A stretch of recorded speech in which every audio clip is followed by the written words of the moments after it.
fellow animists. Having said that, we must eat the demons. And the guy, the Earl is like not thinking anything of it. He's just an Earl. And he had this estate that had, ancestral ritual land on it. I believe there were standing stones. I could be wrong about that, but there were sacred trees around the property. But because Christianity was taking over, the only way for him to do business and make money was to officially convert to Christianity. So the Catholic priest comes over and he brings the thing with the holy water, and he does what Catholic priests do, and he drives out the demons of the pagan religion. And so he goes around and he's using the little thing, and he's throwing the holy water on all the sacred trees and the sacred stones and all of that, and he's casting out the demons. And the guy, the Earl is like not thinking anything of it. He's just doing what he has to do to make a living. And that night he goes to bed and he has a dream where his grandfather and his father come to him and say, "What the hell are you doing? Why are you driving us away? We're here to help you." And that we caused a lot of harm when we separate the energetic connection between us and our ancestors. It causes them pain, and of course it causes us pain. And it was really important for people to have this power of the ancestors with them. My ancestors called it Hamingja, which is translated as luck, but it's not luck. It's an actual power of their presence. You experience it that you have all this luck in your life, but you don't realize that it's your ancestors that are working behind the scenes to help you continue on your path and your legacy. And the more that you continue your spiritual path and give it to your kids and to other people, the more that you have of the blessing of the ancestors who work to make sure that your life goes smoothly. We feel it's luck, but it's actually the ancestors working for us. So people didn't realize it, but when they went to church, if they were, whatever their indigenous religion was, and they go to church and get baptized, they don't realize that they're telling their ancestors, go fuck yourselves.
And I've got the midday practice, and then I'm going to be working on the evening practice, and I'm going to upload that fairly soon also.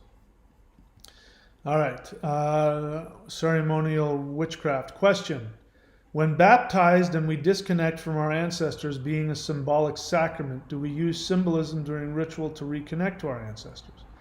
Well, you deleted a comment there, which I completely agree with, ceremonial witchcraft, which is that ceremony and ritual stimulates the unconscious mind. Our ancestors used ritual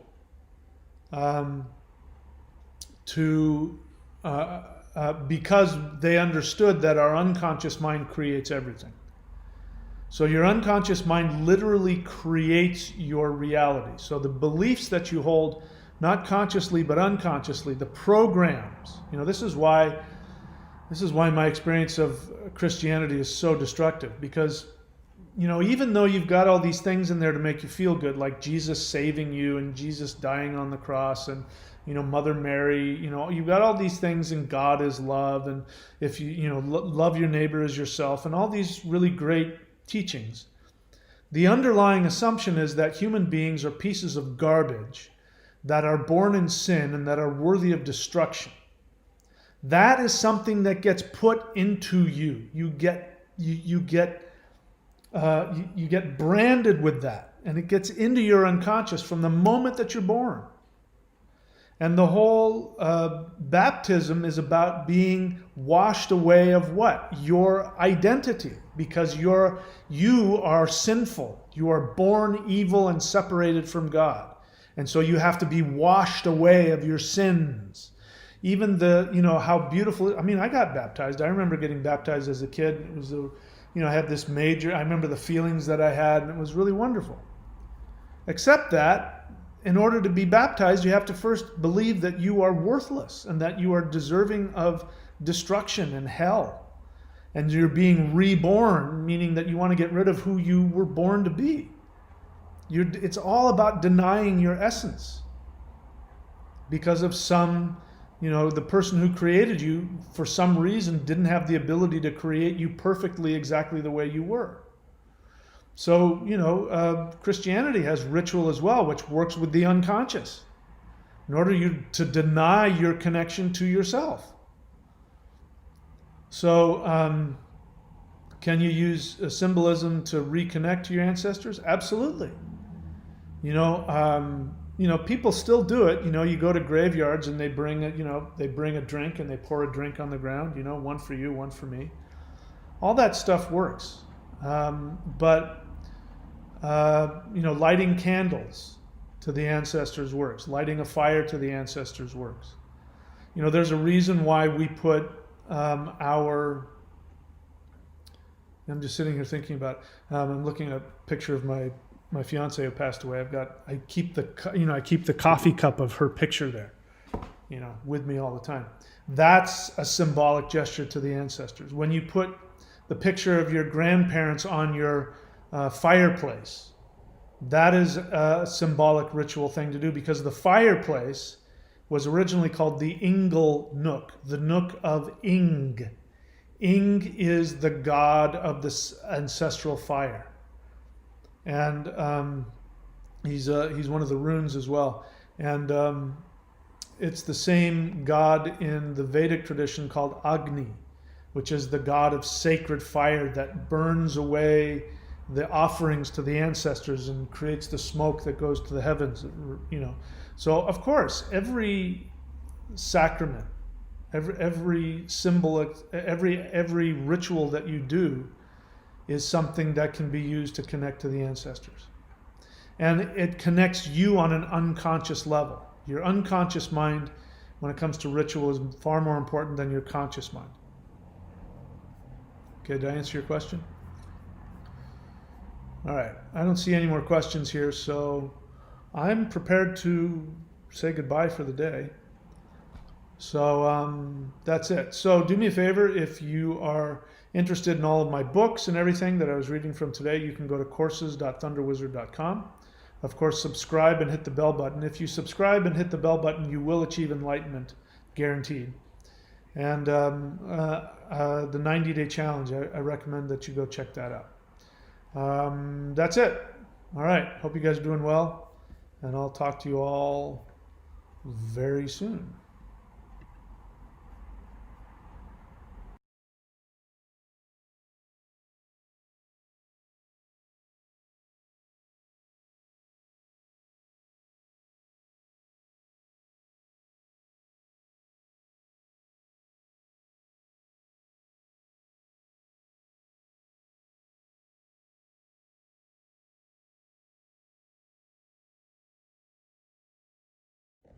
All right, and what you just seen was the Thunder Wizard, my question to him, his reply, and the reason, and what responded to my question. Now, I don't know if you saw it, but in the chat, and I didn't record it all, but prior to that, he had two questions that were about ancestors and asking the elders and trying to connect to your ancestors and all that. And, you know, he said things that weren't inaccurate to me. And I'm going to be completely honest with you. I already knew the answer to the question, and I kind of wanted to know his opinion. But at the same sense, it's not like I know absolutely positively that, you know, all the different rituals I did to reconnect to my ancestors and speak with my grandmother, for example, do I know if that's actually how I'm supposed to do it? I mean, part of me believes that it's just the energy, the consciousness that within my mind of my grandmother, everything that she would know, and including the consciousness of everybody, all my cousins, all my aunts, all my uncles, you know, all my mom's side that met my grandmother, you know what I mean? Everybody she's ever interacted with has a piece of her consciousness within their brain. And all that makes up the consciousness of my grandmother that I can tap into still. So when you put all those pieces together, I still have quite a bit of my grandma I can call on, but it might not be the full thing. I don't know if it's actually that or if it's actually a part of her essence, because I believe the soul either gets reincarnated or goes elsewhere, and the flesh stays here on earth and goes back into the earth, gets renewed, and, you know, earth makes a new being whenever two people come together and their sperm and their seeds comes together. It slowly grows. That energy comes from the earth to do that, because we are earth, right? The menstrual cycle of the woman is governed by the moon, but it's also made from the earth as well, and that causes the egg to come down. Men, with our sperm and all the sperm production, also it's an earthly process, and some of it might even be governed by the moon, but I don't know, or it could be by Mars for men, who knows. But the point is, I wanted some reassurance. I wanted to know his opinion. I wasn't setting him up for anything, even though who knows if he would have answered it and said no, symbolic. But he said exactly what I would have said, and probably even better than I said it, saying that the unconscious is way more important than the conscious mind. Absolutely, I agree with that. And that's how you connect to all these things. And it's like, yeah, that's exactly what I just said. Like, my grandmother's within everybody's subconscious mind right now, and when I consciously have a connection to my subconscious mind, and I tap into there, and I ask to speak with my grandmother, and I have her picture in front of me, and I offer a candle to her, and I have a sigil on the candle saying I'm so grateful that I connected with my grandmother and she's helped me through such and such a thing, and I let that bitch burn out, you know, and then I light it maybe during the ritual, or I light another candle during the ritual, and I have some pieces of her jewelry there as well, and I have this altar in the north for my ancestors all the time in my basement, and I honor them at the Dumb Supper, Samhain, every fucking year for the last, well, at least 2 years now. Only 2 years, sorry. So this will be my 3rd year doing a Samhain. But, so I honor them, and I believe all these different symbolic gestures, these symbolic rituals, symbolism being the how you connect to your subconscious mind, right? You need symbolism. That's the language of the subconscious mind. That's why the movies, the TVs, the pictures you see on there are way more powerful programming you when you watch TV. You watch the same movies over and over. Let's say your favorite type of movie is romance movies. And every one of these romance movies, and let's say you're a single girl or guy. Well, every one of these romance movies, guy meets girl, guy falls in love with girl, they fight, but then ultimately he has to do something because happy wife, happy life. And then they get together, they get married, they have kids, and they get the big house and the nice car. And that's happening throughout all these movies. And this is going right into your subconscious mind. And then you're like, fuck, that's what I want. That's what I want. That's what I want. Why do you think you want that? This is what you've been watching. I'm not saying that's not a worthy thing to want. Absolutely. But maybe if you stop watching TV, you would realize, well, there's something else to give you happiness. Because you might get all those things and it might not bring you happiness. Now, don't get me wrong. I'm happier than a pig in shit. And I used to love romantic comedies. I'm not going to lie. Comedies in general were my favorite type of movie. I didn't like too much horror or gore. I like supernatural, but if I watched it before bed when I was a kid, I'd have to watch a comedy. So I wouldn't go to bed scared because I was scared of spirits. That was my fear. Well, we're always scared of seeing a dead ancestor or a dead Jesus or God or anybody at the foot of my bed. You know what I mean? It fucking terrified me until almost 4 years ago now when I got into this and decided that I gotta get over that shit, because if anything, I want to connect to these guys because they have all the answers. And yeah, it's not what I thought it was going to be at all. And unless you're doing scrying or you're trying to evoke something, which when you're in that trance-like state, the things you see can be, I'm not going to say it's like a dream, but you're entirely possessed by your subconscious mind when you're sleeping. Like, you're unconscious when you're sleeping, basically. It's a type of being unconscious, right? It's not unconscious like you're knocked out, you're breathing, and we don't know when you're going to come to. But kind of, because you don't know when someone's going to wake up. So it's type of unconscious, right? So it's completely your unconscious. Well, when you get this cross-communication through meditation makes the hippocampus bigger, which is a great thing, because when you have Alzheimer's, it's attacking your hippocampus. It's I don't know if it's destroying it, making it smaller, something to that effect. And so if you want the ultimate protection from something like Alzheimer's, well, learning how to meditate and making your hippocampus larger, and it's not the kind of larger like, well, when your brain starts swelling, for example, in the movies, the reason why they got to relieve the pressure and put a drill in the guy's brain is because a part of that brain is starting to expand. But as soon as it hits the skull, you're done for. That's becoming a vegetable or brain dead or whatever the case is. So that's why it's so dangerous. But that's not the kind of the enlargement that I'm not a neuroscientist or neurologist. Sorry, too many L's there. I think I'd be good with them being French and blah blah, my last name, but no, not so much. I'm not a neurologist. I think it's the ROLO kind of shit. That kind of shit. It's hard to do. But anyways, that's why. But it's a good kind of enlarging. And when the hippocampus is larger, I believe the hippocampus is one of, or the main part. I think there's more than just the hippocampus that connects these quote unquote halves of the brain. The brain's not divided into halves. And if anything, it's like this 5 to 10% piece, the neocortex that we use all the time, and then the rest of the brain would be 95 or 90%. So I guess you can look at it in half, a small half and the big half, but it's really not like two halves of the mind. Like, this one half is the conscious, this half is the unconscious. It's not, as far as I know, it's not really like that. But technically, it is kind of half and half, because there's your conscious when you're awake, and there's your subconscious when you're asleep. So really, the half and half is like the day and the night. It's like, okay, if you're up all this time, let's say you're someone who does cocaine, crack, or amphetamines, and trust me, I know too much about that. Well, you're awake all the time. You barely sleep. When you do sleep, it feels great. But even if you sleep for fucking 24 hours, and then you go on a bender for 4 fucking days, I wouldn't mind.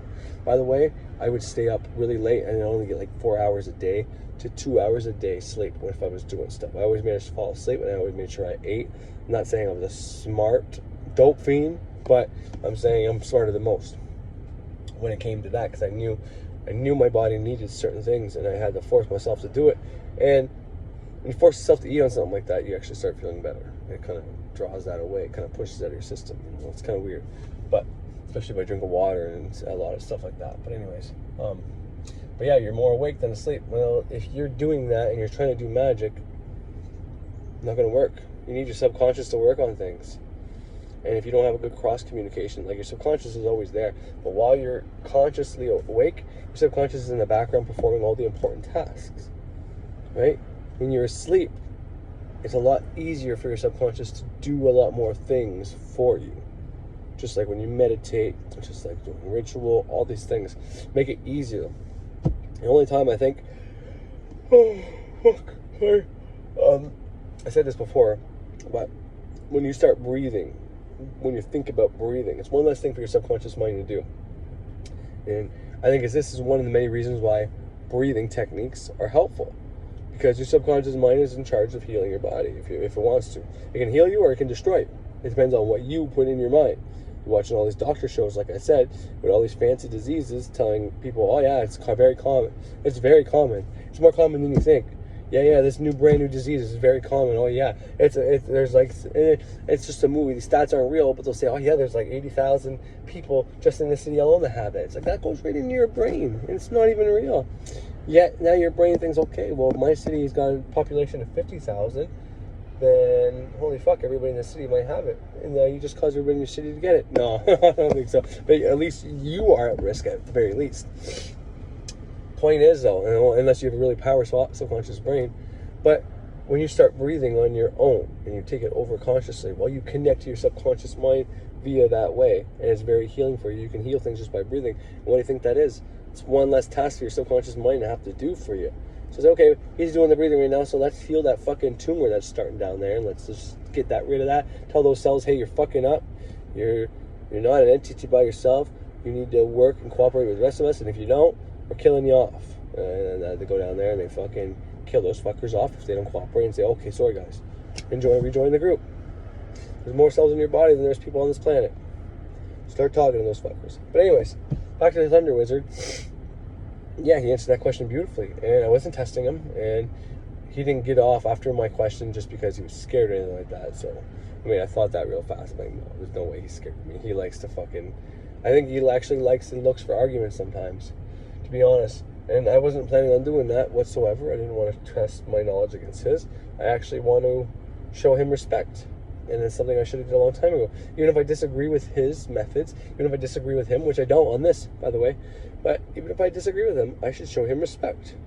Whether, calls himself a shaman, but in this episode he actually talks about how shamanism isn't a real world, and it's actually insulting to animism, which would be the real world, and I forget where it comes from and all that, but something to that effect, which I never knew. And I recently watched his one about Shakespeare being a redneck, and it blew my mind. I mean, it's not something that's going to help me or something I need to know, but it was super fascinating. And I've been trying to find a way to work it into something to talk about because I really like it. I really think it's cool knowing that the old West Southern accents is something that might have been in anyways. If you want to know, go watch this video. I don't want to spill the beans, but